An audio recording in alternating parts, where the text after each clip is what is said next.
But no, let's talk about defense then. Let's move on. They are batting like Klaasen. They are batting like Klaasen, effectively. So, but the question is, do they get out like Klaasen did to Hardik Pandya is the question. Yeah, anybody's guess. I mean, if this was a test match, then I would say that bat like Klaasen doesn't matter. You will get a chance again, right? I mean, but just look at the returns. You know, Samina was talking about the 1 month returns, and I think she was being unkind to those stocks because you look at what they've done over the year.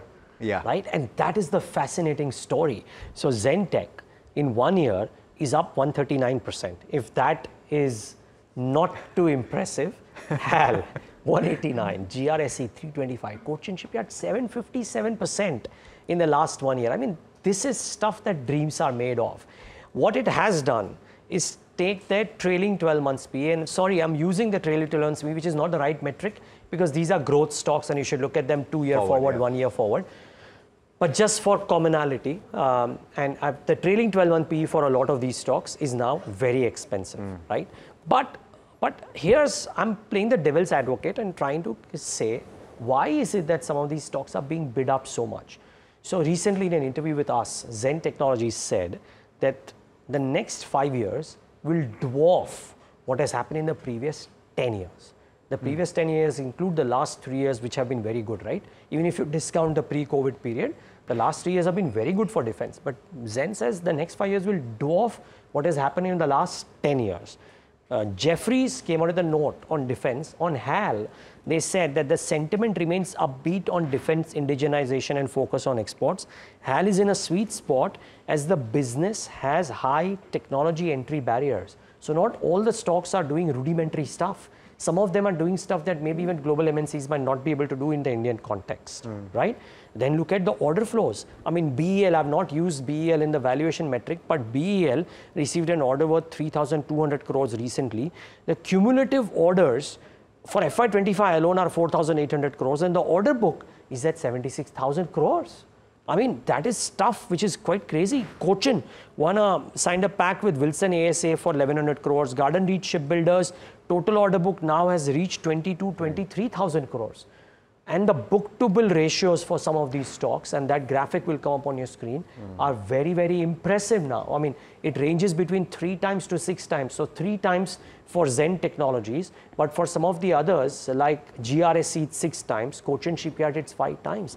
There is visibility, there is execution, there is the government push towards indigenization, and with that scale, they have the ability to export as well, which is what Defense Minister Rajnath Singh was saying on the first day or the second day of the new government getting formed. So the question has always been, and you say that there is execution. It's great that they're getting orders, but the question that one will ask from the other side of the fence is, and someone that has missed the bus. Okay, let's talk about those people. We'll say, hey, you know, is this translating into massive revenue growth yet? Has it? So there is revenue growth, yes, being seen already. But the other aspect, Alex, is one, yes, revenue growth, but two, the quality of growth. So very often the defense stocks have been lambasted because you're like, you know, they are sure they may grow, but the quality of the earnings not necessarily the best. I just decided to look at the return ratios. I took a simple metric, return on capital employed, right? The last reported return on capital employed. And the 4 stocks that I'm talking about, right? This is not indicative of the entire universe. Some may be better also. But Zentech, ROCs, take a guess, 46%. ROC, HAL, 39%. GRSE, 28%. Cochin Shipyard, which is the lowest of the 4, is 21%.